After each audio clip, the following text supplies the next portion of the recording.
Hello, good morning, students.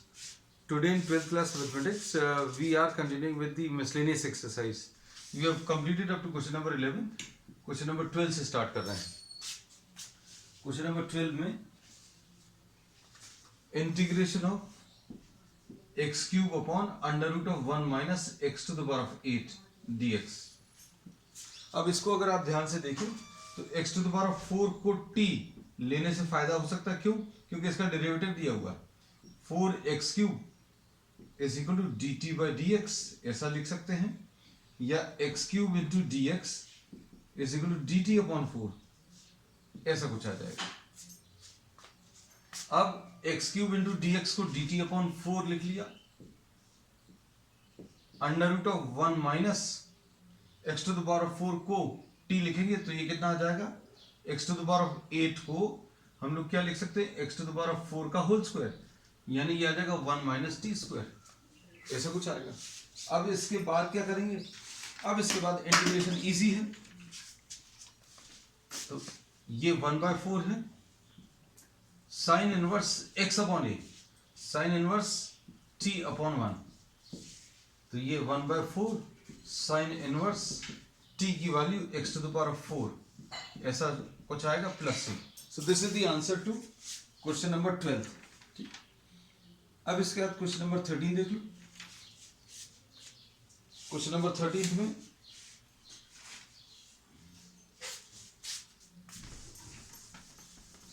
Question number 13 भी partial fractions पर based है.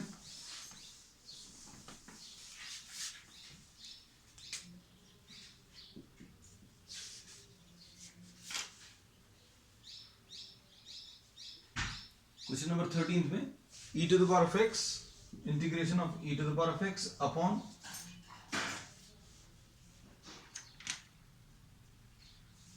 1 plus e to the power of x 2 plus e to the power of x dx. अब इसमें क्या करेंगे,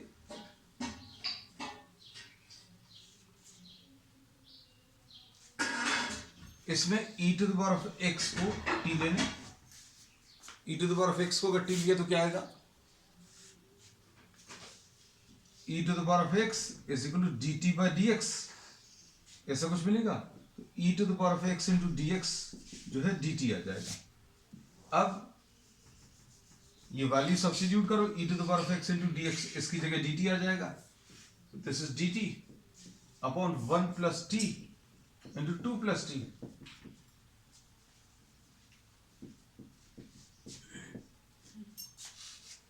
अब इसको इंटीग्रेट करना है. अब 1 upon 1 plus t into 2 plus t is equal to a upon 1 plus t plus b upon 2 plus t, ऐसा लिख सकते हैं. अब इसको सिंप्लीफाई करने के लिए 1 upon 1 plus T a into 2 plus t plus b into 1 plus T upon 1 plus t into 2 plus T. अब t की वैल्यू सब्स्टिट्यूट करें on both the sides. t की वैल्यू -1 रख लें, फिर t की वैल्यू -2 रख लें. अब t की वैल्यू -1 रखेंगे ऑन दिस साइड, तो t का कोई टर्म नहीं है लेफ्ट साइड में, इज इक्वल टू -1 रखेंगे तो 2 - 1 ये 1 आ जाएगा, तो a की वैल्यू बच्चों 1 आ गई. अब t की वैल्यू -2 रखो तो यहां पर 1 आएगा, इज इक्वल टू ये 0 में कन्वर्ट हो जाएगा. -2 रखेंगे तो 1 प्लस -2 विल बी -1, तो ये 1 - 2 -1, तो ये -b आ जाएगा. तो इससे b की वैल्यू बच्चों -1 आ गई. अब हम लोग क्या कर सकते हैं, जो हमें इंटीग्रेट करना था किसको, 1 अपॉन 1 प्लस टी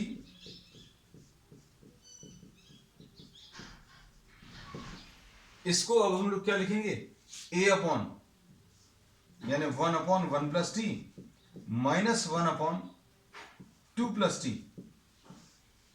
dt. बस इसको सिंप्लीफाई कर लो, इंटीग्रेशन वाला पार्ट इनमें बहुत ज्यादा टफ नहीं है,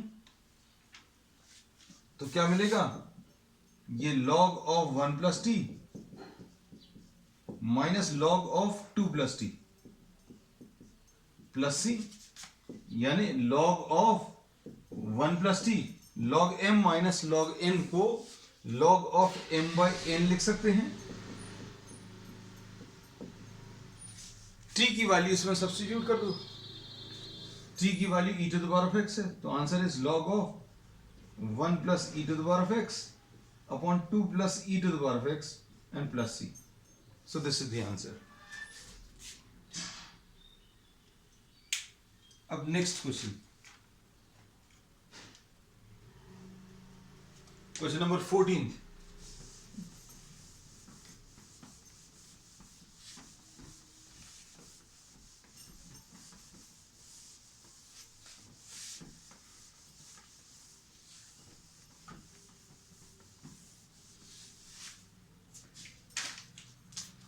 क्वेश्चन नंबर 14 में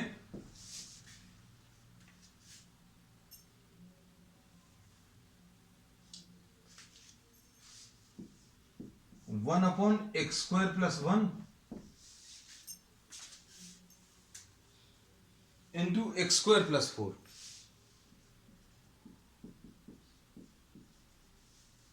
अब क्या करेंगे इसमें, अब ये क्वाड्रेटिक टर्म्स हैं, तो एक तरीका तो ये हो सकता है कि आप quadratic factors in the denominator में हम लोग पार्शियल फ्रैक्शंस कैसे निकालते हैं बोलिए।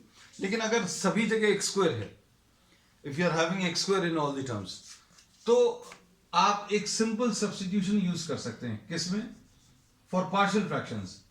1 अपॉन एक्स स्क्वायर प्लस 1 है और एक्स स्क्वायर प्लस 4 है, इसको अभी आप 1 अपॉन टी प्लस 1 और टी प्लस 4 लिख सकते हैं। X square is equal to t लिख दिया। ये क्लियरली याद रखना, not for integration.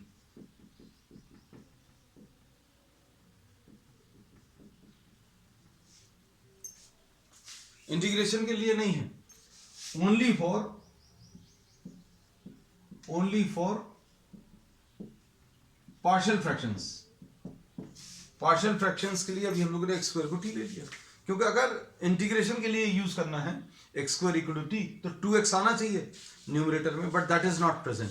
So what we are doing, we will be writing this as 1 upon t plus 1 t plus 4 is equal to a upon t plus 1 लिखा plus b upon t plus 4 लिखा। अब क्या करेंगे,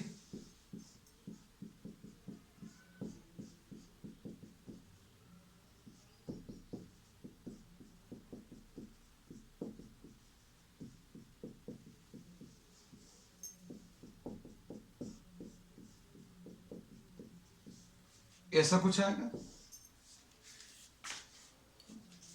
अब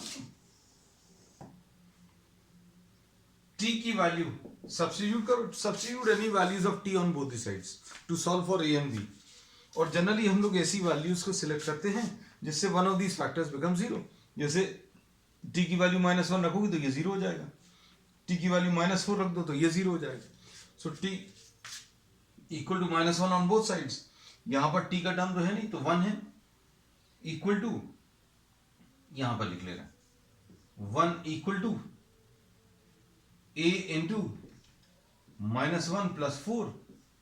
तो इससे और t की वैल्यू -1 रखेंगे तो ये जीरो हो जाएगा। तो b की वैल्यू, सॉरी a की वैल्यू इसमें 1/3 आ गया। ठीक, अब इसके बाद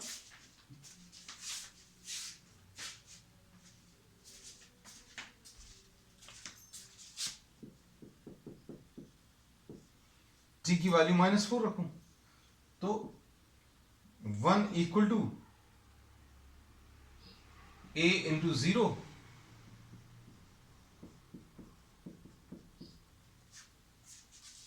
-4 प्लस 1। अब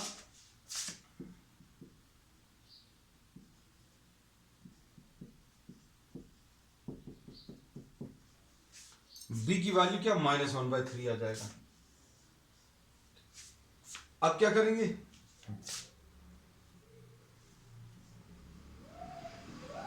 1/t+1 t+4 लिखा हुआ था, है ना। अब वैल्यूज को सब्स्टिट्यूट करें। a की वैल्यू कितनी है, -1/3 अपॉन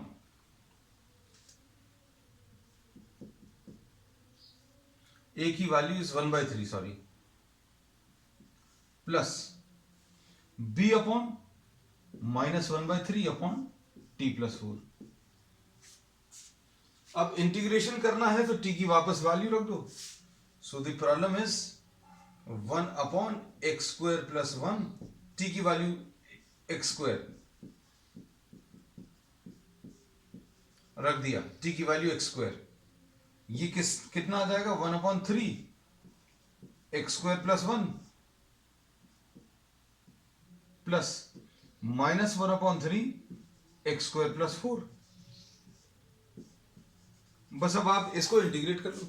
ये पर्टिकुलर प्रोसीजर तब काम आएगा जब सब जगह x² हो, एक जैसे टर्म्स हो, x² हो, या फिर कोई और फंक्शन हो जो एक जैसा है ना। अब यहां पर क्या करेंगे बेटा, यहां पर इसका तो इंटीग्रेशन tan 1x आ जाएगा, ठीक। उसके बाद इसका कितना आ जाएगा, -1/3 है, इसका 1/a tan 1x/a n + c, तो ये इसका आंसर है, 1/6 tan 1x/2 n + c। चलो नेक्स्ट क्वेश्चन नंबर 15 देखो।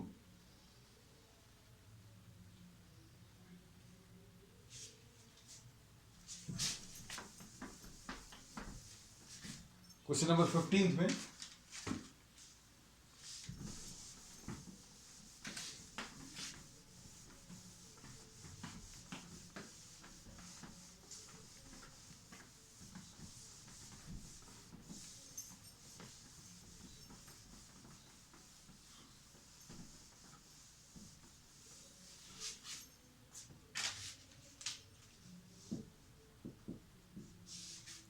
Question number 15,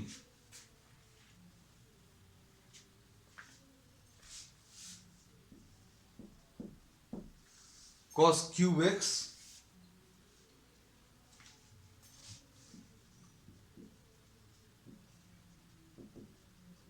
e⁻ log sin x dx, ऐसा लिख सकते हैं। अब ये देखो, ये बहुत सिंपल क्वेश्चन है। e⁻ log लिखा हुआ है अगर, और log का ये बेस और ये बेस अगर सेम है, तो यहां पर जो भी फंक्शन है ये सब कुछ हट जाता है। log की property which we have discussed in detail in previous classes also, तो ये सब कुछ हट जाएगा। क्या बचेगा, सिर्फ fx। ये log की प्रॉपर्टी है। जैसे सपोज फॉर एग्जांपल अगर ये 2 है, log है, यहां पर बेस 2 है, और यहां पर सपोज sin x है, तो ये सब कुछ हट जाएगा, sin x आ जाएगा। जैसे suppose 7 log to the base 7, suppose यहां पर x⁴ लिखा हुआ, तो ये सब कुछ हटकर सिर्फ x⁴ बचेगा।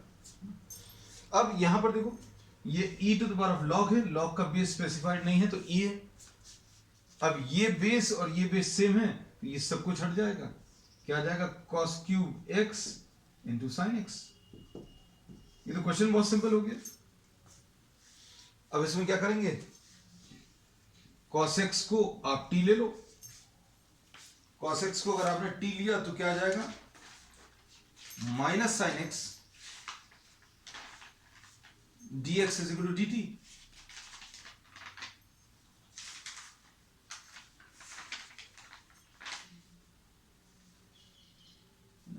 -sin x × dx,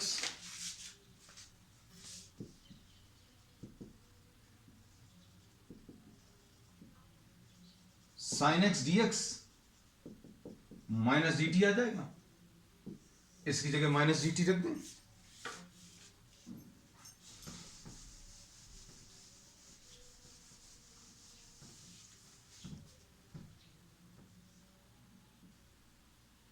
अब cos x को t रखेंगे तो ये t क्यूब आ जाएगा और sin x dx की जगह माइनस dt आ गया, माइनस टी क्यूब dt। अब इसका इंटीग्रेशन कितना आ जाएगा, t टू द पावर 3 + 1 अपॉन 3 + 1।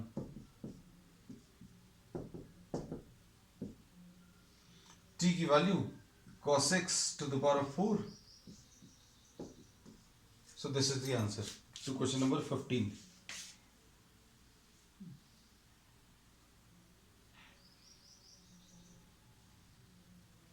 अब क्वेश्चन नंबर 16 देख लो।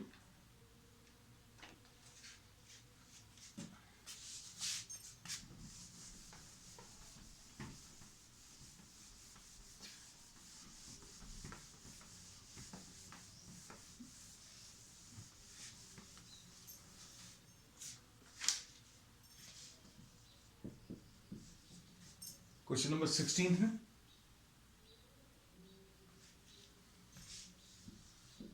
e to the power of 3 log x, x to the power of 4 + 1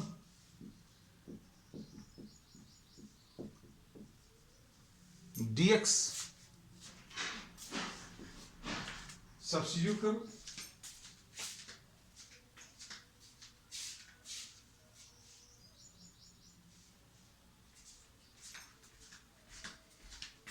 इसमें कितना आ जाएगा, e to the power of log, ये देखो log of m to the power of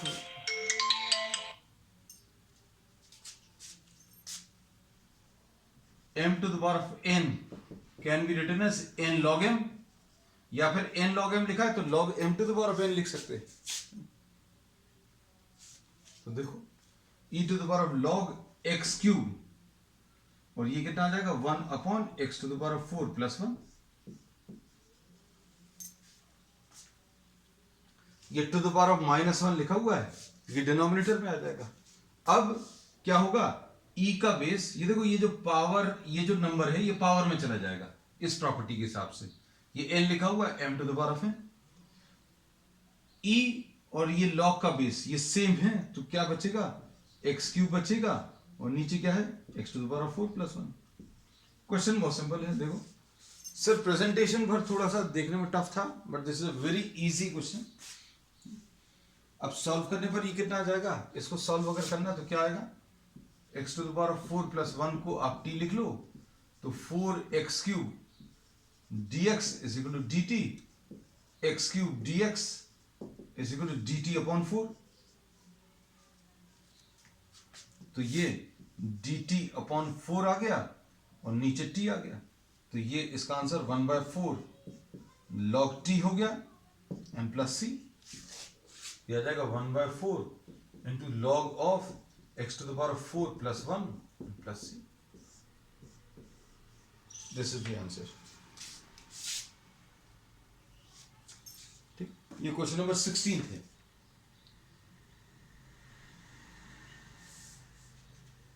अब क्वेश्चन नंबर 17 देखो।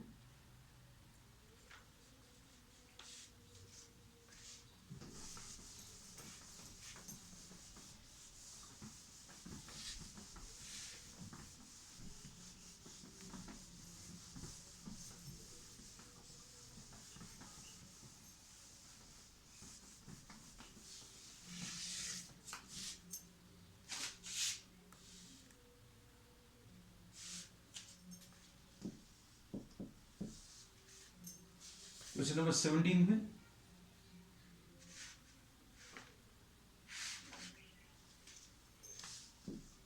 f' ax + b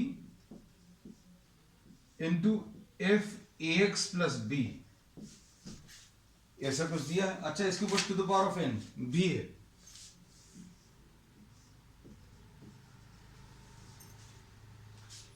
अब क्या करेंगे,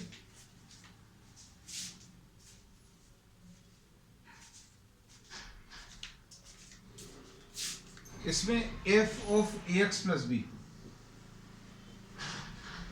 आप t ले लो, f of ax + b को t ले लिया, इसका derivative d by d x of f of a x plus b is equal to d t by d x. इसका डेरिवेटिव कितना आ जाएगा? इसके डेरिवेटिव को f dash a x plus b लिख सकते हैं into d by d x of a x plus b. Chain rule से हमें पहले एफ का डेरिवेटिव लेना, तो एफ का डेरिवेटिव एफ डैश आ जाएगा, फिर अंदर वाले फंक्शन का, तो अंदर वाले फंक्शन का ये अभी हम लोगों ने लिख लिया is equal to d t by d x. बस इसमें मेन चीज बच्चों यही है। अब f dash a x plus b into इसका डेरिवेटिव ए आ जाएगा, इसका 1 आ जाएगा और बी का डेरिवेटिव 0 आ जाएगा, और dx को, अच्छा इसको अभी नेक्स्ट स्टेप में कर लेगा, f dash a x plus b d x into a is equal to d t, ऐसा कुछ आ जाएगा। तो f dash a x plus b d x will be equal to d t upon a. तो इसकी जगह f dash a x plus b d x की जगह डी टी अपॉन ए लिख सकते हैं। तो ये तो आ गया डी टी अपॉन ए। फिर f a x plus b, ये जो लिखा हुआ है इसकी जगह टी लिखना है। F a x plus b की जगह टी, तो ये t to the power of n आ गया। तो क्या आ जाएगा 1 by a t to the power of n plus 1 upon n plus 1 n plus c. बस अब टी की वैल्यू रख दो वापस, 1 upon a into n plus 1 into f ax plus b to the power of n plus 1. So this will be the answer. ठीक।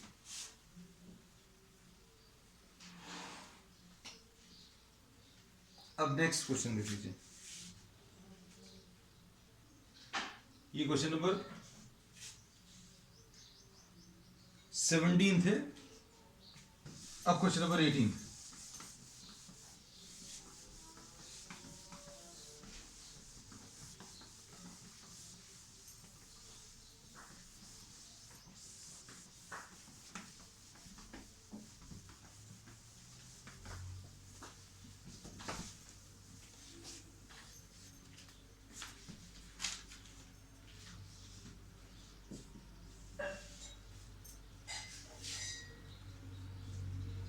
Question number 18 में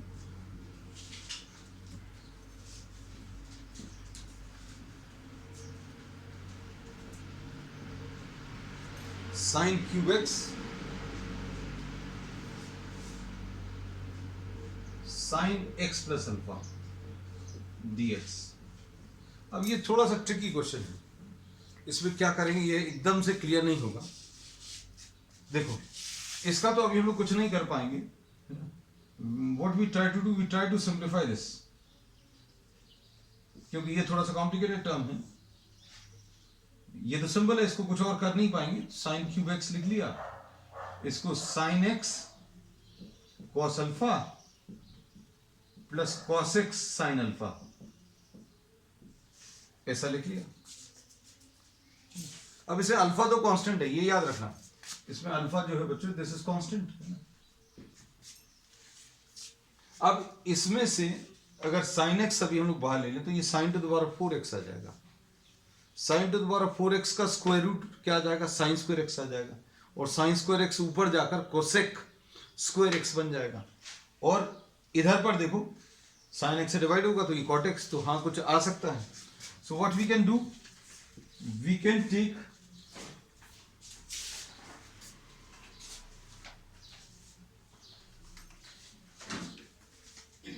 इसमें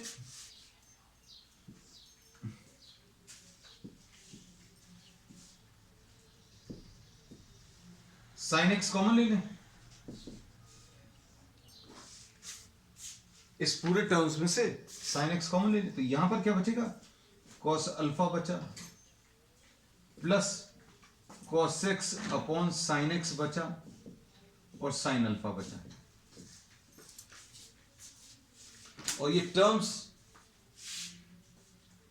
अगर क्लियर नहीं है तो आप इस साइन एक्स को अंदर मल्टीप्लाई करके देखो, sine x into cos alpha, और इससे मल्टीप्लाई करेंगे तो साइन एक्स कैंसिल होगा, कॉस एक्स कॉस अल्फा, तो टर्म्स बिल्कुल वैसे ही आ रहे हैं।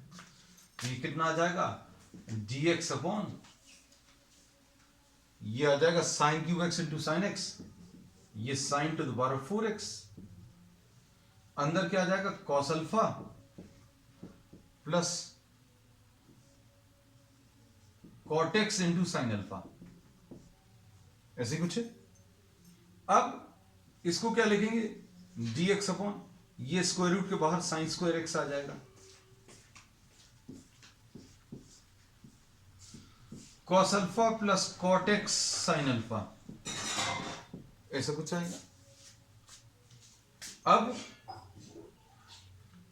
इस पूरे को, इसको अभी हम लोग ऊपर लिख लेते हैं, ये cosec स्क्वायर एक्स आ गया, dx अपॉन अंडर रूट ऑफ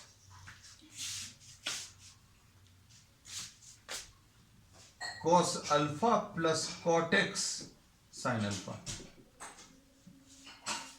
अब क्या करेंगे, इसमें cos alpha plus cot x sine alpha को आप t लिख लो, तो इसका डेरिवेटिव कितना आ जाएगा बच्चों, 0 आएगा, इसका कितना आएगा, माइनस कोसेक स्क्वायर एक्स आएगा, कॉट एक्स का derivative minus cosec square x, sine alpha तो कांस्टेंट है तो ये ऐसे ही लिखा हुआ है, is equal to d t by d x. तो इससे क्या मिलने वाला है, cosec square x into d x, cosec square x into d x is equal to minus d t upon sine alpha, d t upon sine alpha, ऐसा कुछ आएगा। अब इसके बाद देखो वैल्यूज रखो सारी, इसकी जगह हम लोग क्या लिख लेंगे, minus d t upon sine alpha, under root of cos alpha plus cot x sine alpha, इस पूरे को टी लिखा है, तो यह आ जाएगा minus 1 upon sine alpha d t upon under root of t. बस अब बहुत सिंपल हो गया, 2 से आप ऊपर नीचे मल्टीप्लाई करो, ये 2 और ये 2, 1 अपॉन 2 रूट टी का इंटीग्रेशन कितना, रूट टी आ जाएगा। So what we do in this step, ये देखो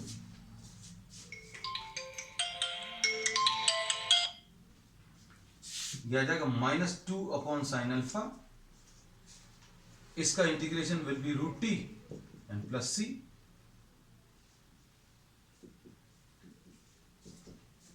अब minus 2 upon sine alpha under root of t, तो रूट टी की वैल्यू रख दो, अंडर रूट ऑफ टी यानी under root of cos alpha plus cot x sine alpha and plus c, so this will be the answer. ये देख लेना ध्यान से, minus 2 upon sine alpha root of this value plus c. So this was question number 18। तो बच्चों अब आज के लिए इतना ही, we will continue with the remaining problems on the next one. That's all for today.